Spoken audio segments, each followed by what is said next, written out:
कम होने के बाद अचानक से वृद्धि होने लगी है। एक कुछ हफ्तों में यह वृद्धि 150% से भी ज्यादा है, 150% से ज्यादा।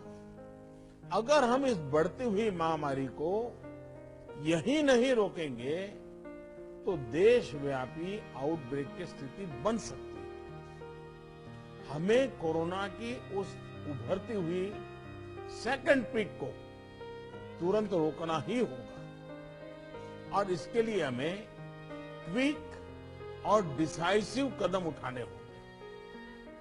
कई जगह देखने को मिल रहा है कि मास्क को लेकर अब स्थानीय प्रशासन द्वारा भी उतनी गंभीरता नहीं दिखाई जा रही। मेरा आग्रह है कि स्थानीय स्तर पर गवर्नेंस को लेकर जो भी दिक्कत है उनकी पड़ताल, उनकी समीक्षा की जानी और उन दिक्कतों को सुलझाया जाना, ये मैं समझता हूं वर्तमान में बहुत आवश्यक है। ये मंथन का विषय है कि आखिर उस क्षेत्रों में ही टेस्टिंग कम क्यों हो रही है, क्यों ऐसे ही क्षेत्रों में टीकाकरण भी कम हो रहा है। मैं समझता हूं कि ये गुड गवर्नेंस की परीक्षा का भी समय है।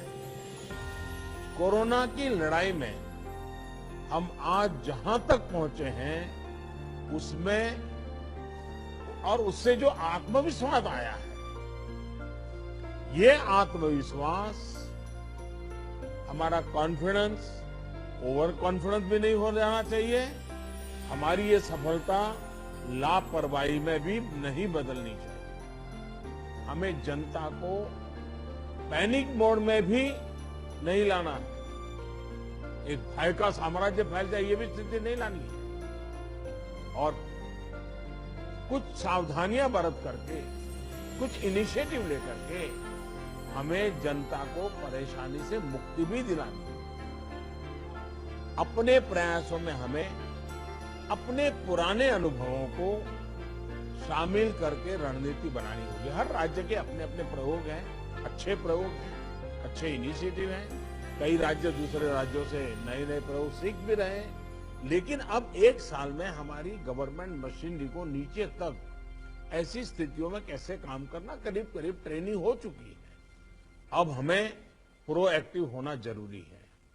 हमें जहां जरूरी हो, और ये मैं आग्रहपूर्वक कहता हूं, माइक्रो कंटेनमेंट जोन बनाने का विकल्प भी किसी भी हालत में ढिलास नहीं लानी चाहिए।